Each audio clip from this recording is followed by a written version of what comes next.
कोई भी मूर्ख नहीं है। मैं आपको एक समस्या के बारे में बताना चाहूंगा। इसे जानकर आप अपने पैसों के साथ क्या करते हैं इस बारे में बेहतर महसूस करेंगे, और दूसरे अपने पैसों के साथ क्या करते हैं इस बारे में कम आलोचनात्मक। लोग पैसों के साथ कुछ मूर्खतापूर्ण हरकतें करते जरूर हैं, लेकिन कोई भी मूर्ख नहीं है।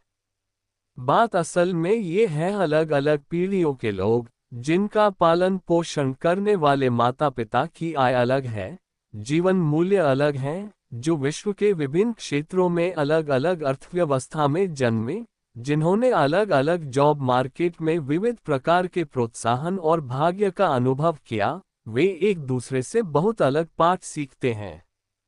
दुनिया कैसे चलती है, इस बारे में हर किसी का अपना ही अनुभव होता है। और जो आपने अनुभव किया है, वह कहीं अधिक प्रभावशाली है उसके मुकाबले जो आप किसी और से सुनते या सीखते हैं। इसलिए हम सब, आप, मैं, और हर व्यक्ति धन दौलत कैसे काम करती है, इससे संबंधी अपने मूल्यों के सहारे अपना जीवन गुजारते हैं, और अलग अलग लोगों के लिए इन मूल्यों में जमीन आसमान का फर्क हो सकता है। जो आपको मूर्खतापूर्ण लगे वह मेरे लिए मायने रख सकता है। जो व्यक्ति गरीबी में पला बड़ा वह जोखिम और प्रतिफल के बारे में जैसे सोचता है, एक समृद्ध बैंकर की संतान चाहे भी तो वैसे न सोच पाए। एक व्यक्ति जो ऐसे समय में पला बड़ा जब मुद्रास्फीति की दर अधिक थी, उसने वह अनुभव किया जो उस व्यक्ति को नहीं करना पड़ा जो स्थिर कीमतों के बीच पला बड़ा। एक स्टॉक ब्रोकर जिसने महामंदी में अपना सब कुछ गंवा दिया, उसने जो अनुभव किया, 1990 के दशक के वैभव में काम करने वाला एक तकनीकी कर्मचारी उसकी कल्पना भी नहीं कर सकता। एक ऑस्ट्रेलियन जिसने 30 वर्षों में कोई आर्थिक मंदी नहीं देखी, उसने कुछ ऐसा अनुभव किया है जो किसी अमेरिकी नागरिक ने कभी नहीं किया। बस इतना ही नहीं, अनुभवों की यह सूची असंख्य है। आप धन दौलत के बारे में कुछ ऐसा जानते हैं जो मैं नहीं जानता, और इसका विपरीत भी उतना ही सच है। जिन धारणाओं, उद्देश्यों, पूर्वानुमानों के साथ आप अपना जीवन जीते हैं, वह मुझसे अलग हो सकता है। ऐसा इसलिए नहीं है कि हम में से एक दूसरे से अधिक होशियार है या अधिक जानकारी रखता है। ऐसा इसलिए है कि हमारे जीवन अलग है, जो हमारे विविध और बराबरी के ठोस अनुभवों से रचे हैं। धन के साथ आपके व्यक्तिगत अनुभव, संसार में क्या हुआ, शायद उसका 0.000000001% मात्र है, लेकिन आपके विचारानुसार संसार कैसे चलता है, उसका 80% है। इसलिए समान रूप से होशियार लोग इस बात पर बहस कर सकते हैं कि मंदी कैसे और क्यों होती है, आपको निवेश कैसे करना चाहिए, आपको किसे प्राथमिकता देनी चाहिए, कितना जोखिम उठाना चाहिए आदि। 1930 के अमेरिका पराखी अपनी किताब में फ्रेडरिक लुईस हेलन ने लिखा कि महामंदी ने लाखों अमेरिकियों को उनके शेष जीवन काल के लिए अंदरूनी तौर पर प्रभावित किया है, लेकिन अनुभवों में काफी विभिन्नता थी। 25 वर्ष बाद जब जॉन एफ कैनेडी राष्ट्रपति चुनाव लड़ रहे थे, एक रिपोर्टर ने उनसे पूछा कि उन्हें महामंदी के बारे में क्या याद है। उन्होंने टिप्पणी की, मुझे महामंदी के बारे में कोई प्रत्यक्ष जानकारी नहीं। मेरा परिवार दुनिया के सबसे धनी परिवारों में से एक था और यह उस समय काफी था। हमारे पास बड़े घर, नौकर चाकर थे, और हम बहुत घूमा फिरा करते थे। जो चीज मैंने प्रत्यक्ष रूप से देखी वह बस ये थी कि मेरे पिता ने कुछ और मौलियों को सिर्फ इसलिए काम पर रखा कि उन्हें नौकरी मिल जाए जिससे वे अपना पेट भर सकें। मुझे महामंदी के बारे में कुछ पता नहीं था जब तक मैंने हार्वर्ड में इसके बारे में नहीं पढ़ा। यह 1960 के चुनाव का एक मुख्य मुद्दा था। लोगों को लगा कि कैसे कोई ऐसा व्यक्ति अर्थव्यवस्था की बागडोर संभाल सकता था जिसे पिछली पीढ़ी के सबसे बड़े आर्थिक वृत्तांत की कोई जानकारी ही नहीं थी। इसका क्षतिपूरण काफी हद तक JFK के द्वितीय विश्व युद्ध के अनुभव के द्वारा हो गया। ये पिछली पीढ़ी में व्यापक एक दूसरा भावनात्मक अनुभव था जो उनके मुख्य प्रतिद्वंदी हुबर्ट हम्फ्रे के पास नहीं था। हमारे सामने चुनौती यह है कि अध्ययन या ग्रहणशीलता की कोई भी मात्रा भय और अनिश्चितता की शक्ति को उत्पन्न नहीं कर सकते। मैं इस बारे में पढ़ सकता हूं कि महामंदी में अपना सब कुछ गंवा देना कैसा रहा होगा, लेकिन मेरे मन में उन लोगों की तरह भावनात्मक घाव नहीं है जिन्होंने वास्तव में यह अनुभव किया। और कोई ऐसा व्यक्ति जिसने ये सब अनुभव किया यह नहीं समझ सकता कि मेरे जैसा व्यक्ति स्टॉक्स खरीद कर रखने जैसे विषयों में असावधान कैसे हो सकता है। हम दुनिया को बिल्कुल अलग नजरिए से देखते हैं। स्प्रेडशीट बड़ी स्टॉक मार्केट गिरावटों की ऐतिहासिक आवृत्ति का मॉडल पेश कर सकती है, लेकिन स्प्रेडशीट उस भावना का मॉडल पेश नहीं कर सकती जो आप घर पहुंचकर अपने बच्चों की ओर देखकर सोचते हुए अनुभव करेंगे कि आपने ऐसी गलती की है जिससे उनका जीवन प्रभावित हो सकता है। इतिहास पढ़ने से आपको ये जरूर लगता है कि आप कुछ जानते हैं, लेकिन जब तक आपने उसे जिया न हो और उसके नतीजों को व्यक्तिगत तौर पर महसूस न किया हो, आप उसे इतना नहीं समझ पाएंगे जिससे आपके व्यवहार में बदलाव आ सके। हम सब को लगता है कि हम जानते हैं कि दुनिया कैसे चलती है, लेकिन हम सब ने इसके एक तिनके मात्र का ही अनुभव किया है। जैसा कि निवेशक बैटनिक कहते हैं, कुछ सबक ऐसे होते हैं जिन्हें समझने से पहले हमें उनका अनुभव करना आवश्यक है, और हम सब किसी न किसी तरह इस सच के शिकार हैं। 2006 में national bureau of economic research के अर्थशास्त्री अल्राइक मेलमेडियर और स्टीफन नेगल ने सर्वे ऑफ कंज्यूमर फाइनेंसेस के 50 वर्ष के कार्य का अध्ययन किया, जिसमें अमेरिकी लोग अपने पैसे के साथ क्या करते हैं, इस विषय पर विस्तृत जानकारी थी। परिकल्पना के अनुसार लोगों को अपने निवेश संबंधी निर्णय अपने लक्ष्यों और उस समय में उपलब्ध निवेश विकल्पों के अनुसार लेने चाहिए, लेकिन लोग ऐसा करते नहीं। अर्थशास्त्रियों ने पाया कि लोगों के जीवन भर के निवेश निर्णय उनके उन अनुभवों से दृढ़तापूर्वक जुड़े होते हैं जो उन्होंने अपने जीवन काल में देखे, मुख्यतः शुरुआती वयस्कता में। अगर आप ऐसे समय में बड़े हुए जब मुद्रास्फीति की दर अधिक थी, तो आपने आगे जाकर अपना पैसा बॉन्ड में कम निवेश किया, उनके मुकाबले जो कम मुद्रास्फीति के समय में पले बढ़े। यदि आप ऐसे समय में पले बढ़े जब स्टॉक मार्केट मजबूत था, तो आपने आगे जाकर अपना पैसा बॉन्ड में अधिक निवेश किया, उनके मुकाबले जो स्टॉक मार्केट कमजोर होने के समय में पले बढ़े।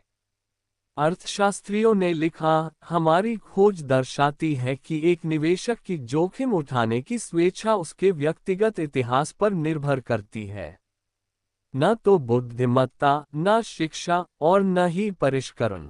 मात संयोग कि आप कब और कहां जन्मे। फाइनेंशियल टाइम्स ने 2019 में प्रसिद्ध बॉन्ड मैनेजर बिल ग्रॉस का साक्षात्कार किया। ग्रॉस मानते हैं कि आज वे जहां हैं वहां नहीं होते अगर वे एक दशक पहले या बाद जन्मे होते। लेख का कहना था, ग्रॉस के करियर ने ढहती ब्याज दरों के साथ अच्छा मेल खाया, जिससे बॉन्ड की कीमतों को अनुवाद मिल गया। इस तरह की घटनाओं से न सिर्फ आपको मिलने वाले अवसर प्रभावित होते हैं, इससे जब वे अवसर आपकी ओर आते हैं तो उन अवसरों के बारे में आपकी सोच भी प्रभावित होती है।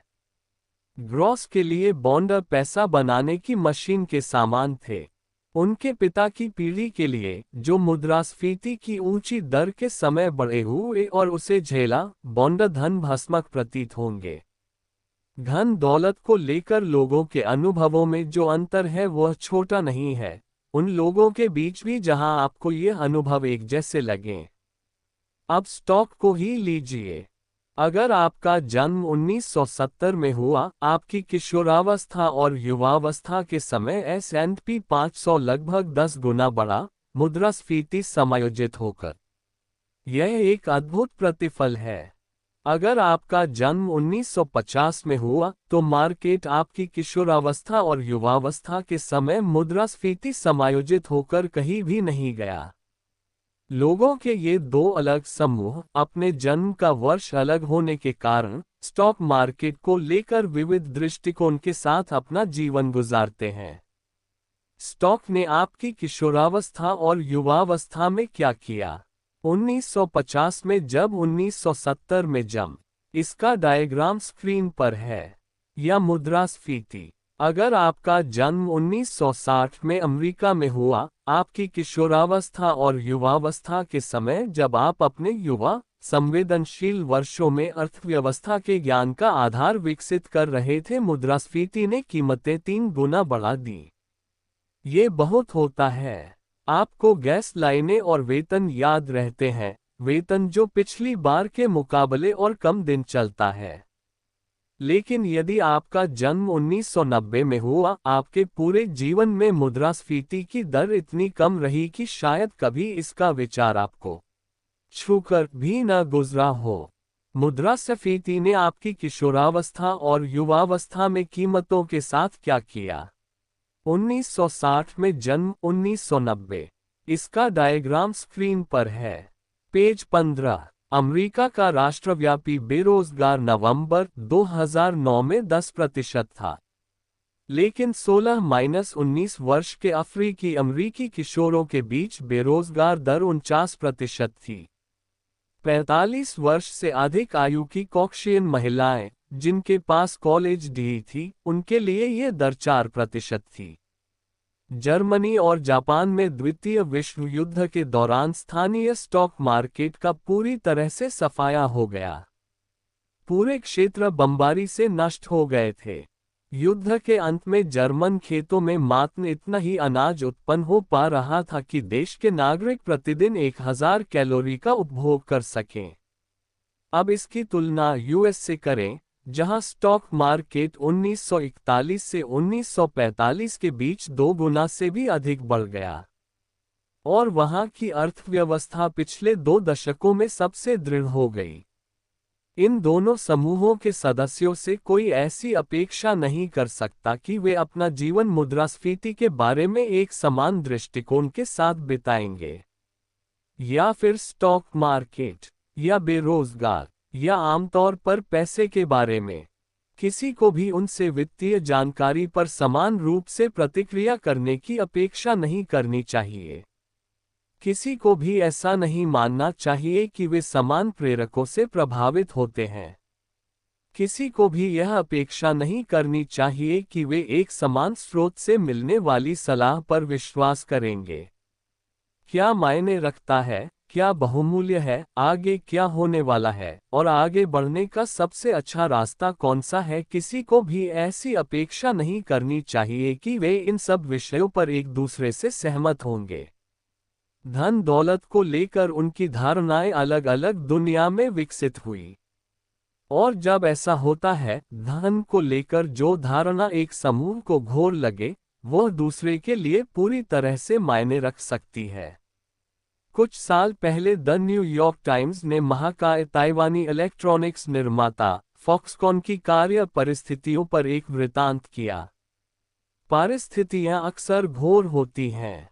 पाठक उचित रूप से नाराज थे। लेकिन इस कहानी पर एक दिलचस्प प्रतिक्रिया एक चाइनीज कर्मी के भांजे की ओर से आई, जिसने कमेंट सेक्शन में लिखा था, मेरी आंटी ने कई साल वहां काम किया, जिसे अमरीकी स्वेट शॉप यानी शोषण करने वाली दुकान कहते हैं। ये बहुत मेहनत का काम था। लंबे घंटे, कम मेहनताना, खराब कार्य परिस्थितियां। क्या आप जानते हैं कि वहां काम करने से पहले मेरी आंटी क्या करती थी? वह एक वेश्या थी। उस पुरानी जीवन शैली की तुलना में एक स्वेट शॉप में काम करने का विचार मेरे अनुसार एक सुधार है। मैं जानता हूं कि मेरी आंटी कुछ चिल्लर के लिए कई पुरुषों द्वारा अपने शरीर का शोषण करने के बजाय कुछ डॉलर के लिए किसी दुष्ट पूंजीपति मालिक के हाथों शोषित होना पसंद करेगी।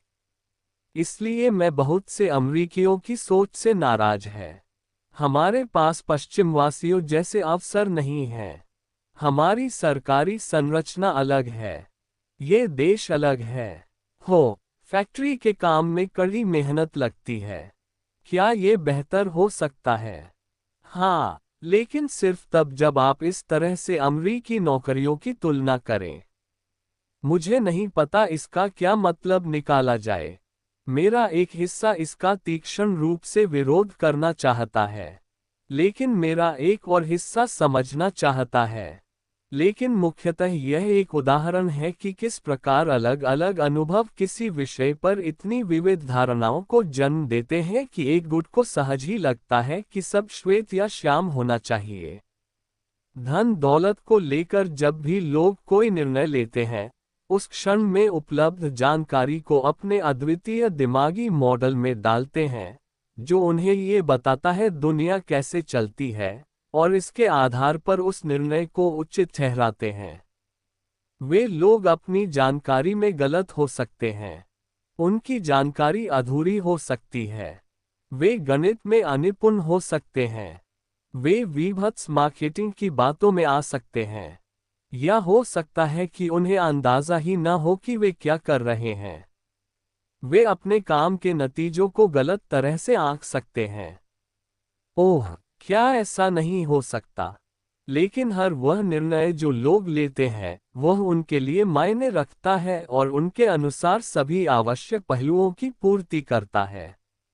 वे खुद को एक ऐसी कहानी सुनाते हैं जिसमें वे क्या कर रहे हैं और क्यों, इसका वर्णन होता है, और यह कहानी उनके खुद के अद्वितीय अनुभव से रचित होती है। एक साधारण सा उदाहरण लीजिए। लॉटरी के टिकट। अमेरिकी लोग फिल्मों, वीडियो गेम, संगीत, खेलकूद प्रतिस्पर्धा, किताबों के कुल खर्च से अधिक पैसा उन पर खर्च करते हैं। और उन्हें कौन खरीदता है? मुख्यतः गरीब लोग। यूएस में न्यूनतम आय परिवार प्रतिवर्ष औसतन $412 लोटो टिकट पर खर्च करते हैं, जो उच्चतम आय परिवारों से 4 गुना अधिक है। 40% अमरीकी आपदा के समय $400 नहीं जुटा पाते, जिसका अर्थ ये है वे लोग जो लॉटरी के टिकट के लिए $400 खर्च करते हैं, ये सामान्यतः वही लोग हैं जो कहते हैं कि आपदा के समय वे $400 का प्रबंध नहीं कर सकते। वे अपने सुरक्षा तेल को एक ऐसे संयोग के लिए नष्ट कर रहे हैं जिसके सच होने की संभावना लाखों में से बस एक है। यह मुझे मूर्खतापूर्ण लगता है। यह शायद आपको भी मूर्खतापूर्ण लगे, लेकिन मैं न्यूनतम आय परिवार में से नहीं है, और शायद आप भी नहीं। इसलिए हम में से काफी लोगों के लिए ये समझना कठिन है कि न्यूनतम आय लॉटरी टिकट खरीदारों के अचेतन मन में क्या तर्क चलता है। अगर थोड़ा जोर डालें तो आप कल्पना कर सकेंगे कि यह कुछ इस प्रकार होता होगा। हम एक पगार से दूसरी पगार के बीच किसी तरह जीते हैं और बचत की तो दूर तक भी संभावना नहीं। अच्छे वेतन की नौकरी मिलने की भी कोई संभावना नहीं।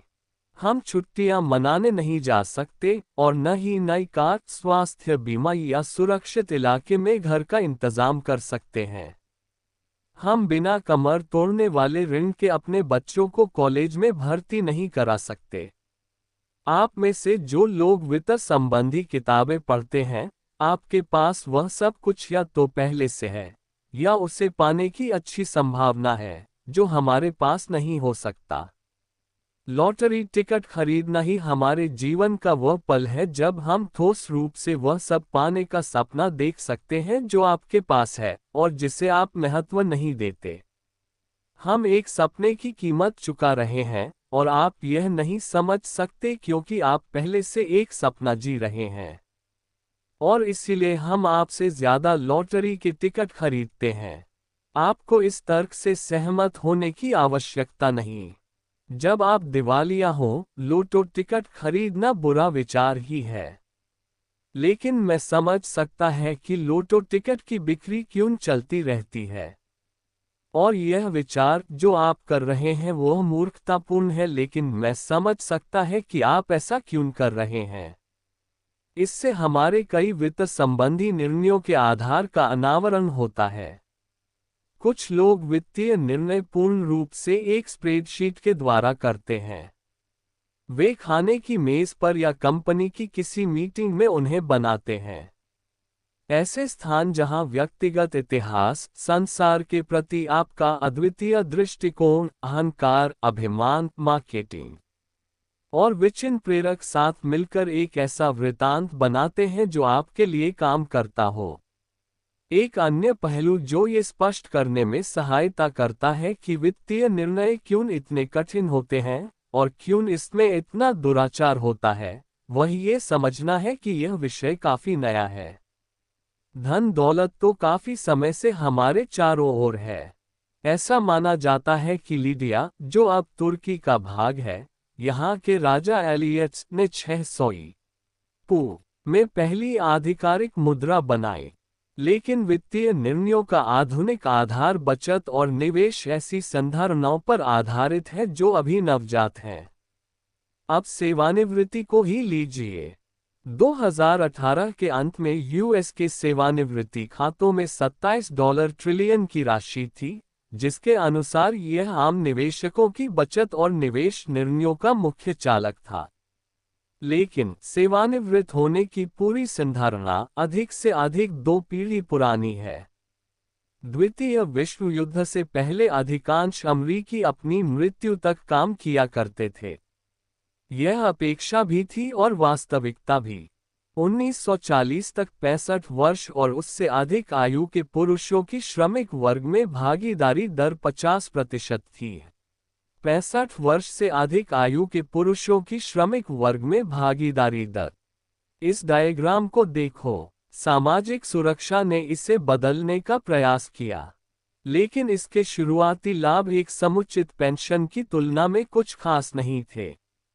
जब इडा में फुलर ने 1940 में अपना पहला सामाजिक सुरक्षा चेक कैश कराया, उसका मूल्य पेज 19 $22 और 54 सेंट था, या मुद्रास्फीति से समायोजित होकर $14 1980 तक पहुंचने के बाद ही सेवानिवृत्त लोगों के लिए औसत सामाजिक सुरक्षा चेक बढ़कर $1000 प्रतिमाह हुआ। मुद्रास्फीति से समायोजित होने के बाद सेंसस ब्यूरो के अनुसार 65 वर्ष से अधिक आयु के 1/4 अमरीकी 1960 दशक के अंत तक गरीबी में जी रहे थे।